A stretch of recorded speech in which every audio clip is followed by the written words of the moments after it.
प्रिय विद्यार्थियों, digi lesson from the house of Navankur में आपका स्वागत है। आज हम पढ़ने जा रहे हैं कक्षा 7 विषय हिंदी पाठ 12 नींव का पत्थर। नींव का पत्थर शब्दकोश। निराशा का अर्थ होता है हताश, जो हर आशा छोड़ चुका हो। फिरंगी का अर्थ अंग्रेज। कूच का अर्थ होता है प्रयाग, प्रस्थान। रणभूमि का अर्थ होता है युद्ध क्षेत्र। कलंक का अर्थ होता है दाग, धब्बा। मुलाहिजा का लिहाज, सम्मान। अस्तबल का घोड़े बांधने का स्थान। व्यूह, जमावड़ा, युद्ध में सैनिकों के विशेष रूप में खड़ा करना।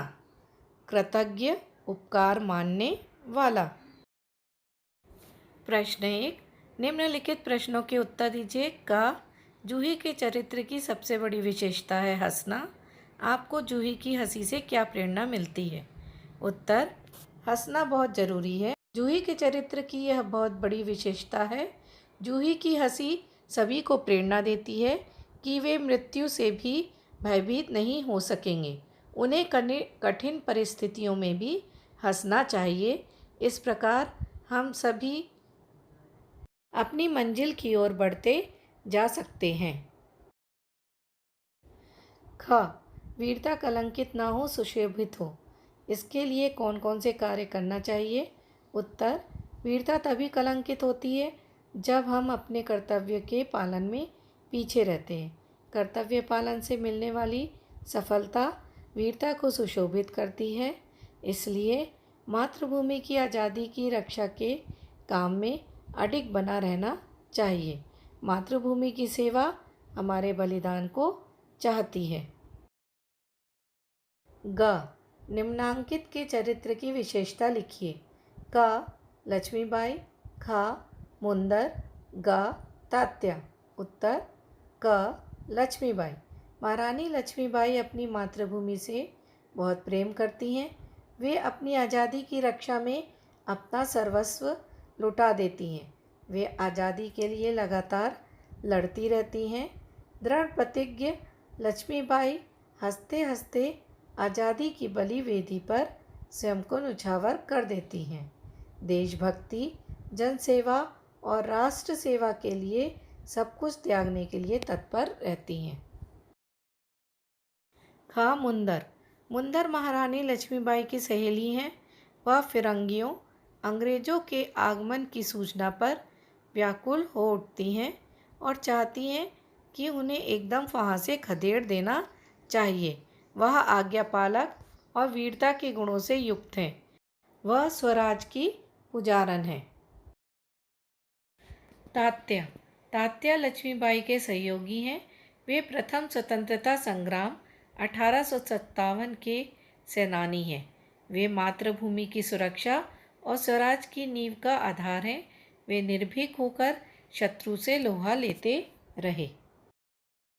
प्रश्न 2, निम्नांकित कथनों का आशय स्पष्ट कीजिए। का, हम सब मिलकर या तो स्वराज प्राप्त करके रहेंगे या स्वराज की नींव का पत्थर बनेंगे। ख, सूर्य का तेज अनंत सूर्य में विलीन हो गया। उत्तर, का, स्वराज प्राप्त करने में सफलता हम सबके सम्मिलित प्रयासों से संभव है। आज़ादी मिल भी सकती है, अन्यथा आज़ादी के लिए किए गए अपने प्रयासों के द्वारा स्वराज की नींव का पत्थर तो बन ही जाएंगे, जो आज़ादी के भवन को ऊंचा और मजबूत बनाने में सहायक होगा। ख, सूर्य का तेज अनंत सूर्य में विलीन हो गया। इसका उत्तर होगा लक्ष्मीबाई की सेना का सेनापति रघुनाथ राव महारानी लक्ष्मीबाई के सर्वस्व त्याग पर कहता है कि लक्ष्मीबाई सूर्य जैसे तेज से युक्त थीं। उनका तेज सूर्य के कभी भी समाप्त न होने वाले तेज में विलीन हो गया। कहने का तात्पर्य यह है कि सूर्य के अंतहीन तेज से स्वयं चूकने वाली वीरांगना अब उसी तेज में विलीन हो गई और अमर हो गई। भाषा अध्ययन।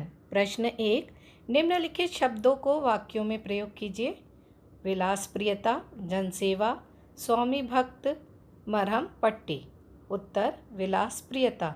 विलासप्रियता राष्ट्रीय सम्मान की रक्षा करने में एक सबसे बड़ी बाधा है।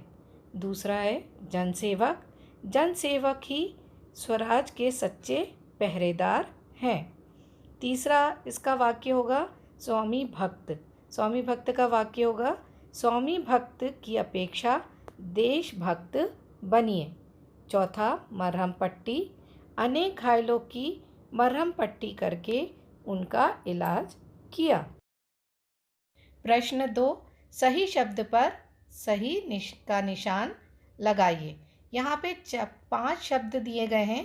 दुर्भाग्य, लक्ष्मीबाई, सुरक्षित, समर्पित और युद्ध घोष, जिनमें आपको इन चारों में से सही का निशान लगाना है। ये सही उत्तर आपको नीचे लिखे गए हैं, जैसे का दुर्भाग्य, खा लक्ष्मीबाई, गा सुरक्षित, घा समर्पित और डा युद्ध घोष।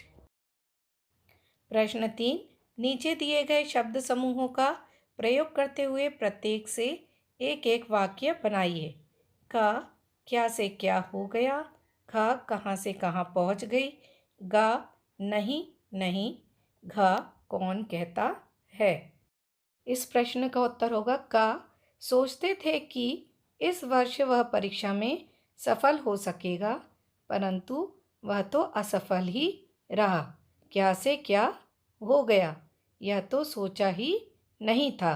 खा उसकी पुत्री एक साधारण छात्रा थी, परंतु वह तो IAS में सफल हो गई। देखो तो वह कहाँ से कहाँ पहुँच गई।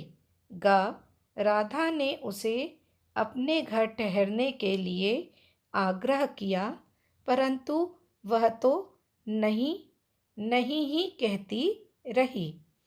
घ कौन कहता है कि मैंने उसकी सहायता नहीं की है। अगला प्रश्न है, निम्नलिखित प्रत्येक शब्द के 2-2 वाक्य छांटकर लिखिए। कौन, कहाँ, कब, किसने, किसे। उत्तर पहला, कौन कहता है आप अकेली हैं महारानी। दूसरा इसी का वाक्य होगा, कौन सी बात की भाई साहब। दूसरा, कब हमने सोचा था ऐसा भी होगा। इसी का दूसरा होगा वाक्य, कब क्या हो जाए कह नहीं सकते। तीसरा, किसने ग्वालियर से झांसी की ओर कूच किया।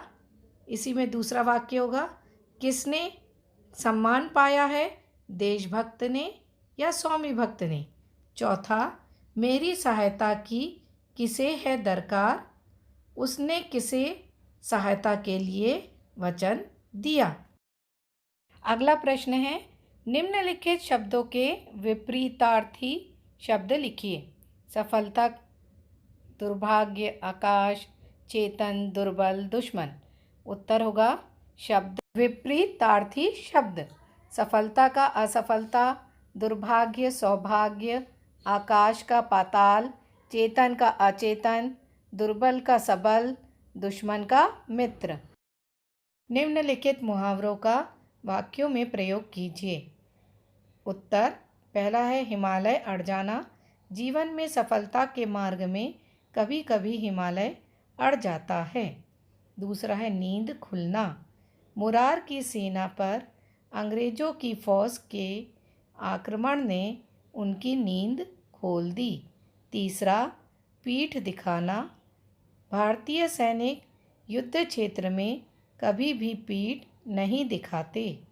चौथा, कलेजे पर पत्थर रखना। कलेजे पर पत्थर रखकर उसने अपने प्राण प्रिय से वियोग प्राप्त किया। निम्नलिखित शब्दों के समास विग्रह करते हुए समास के नाम लिखिए। देशभक्त, रणभूमि, पेड़ पौधे, वीरबाला, फूल पत्ती, शुभ अशुभ, युद्ध घोष। शब्द समास विग्रह, समास का नाम। शब्द है देशभक्त, देश का भक्त, कौन सा समास होगा, तत्पुरुष समास। दूसरा है रणभूमि, समास विग्रह होगा रण की भूमि। कौन सा समास होगा? तत्पुरुष समास। तीसरा पेड़ पौधे, समास विग्रह होगा पेड़ और पौधे। समास का नाम होगा द्वंद्व समास। चौथा वीर बाला, समास विग्रह होगा वीर है जो बाला। कौन सा समास होगा?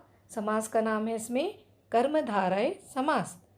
पांचवा फूल पत्ती, समास विग्रह होगा फूल और पत्ती। समास का नाम द्वंद्व समास। छठवा होगा शुभ अशुभ, समास विग्रह शुभ और अशुभ। समास का नाम द्वंद्व समास। सातवां होगा युद्ध घोष, युद्ध का घोष। समास का नाम होगा तत्पुरुष समास। आप इस पाठ को अच्छे से पढ़िएगा, समझिएगा और अपनी कॉपी में लिखिएगा। धन्यवाद।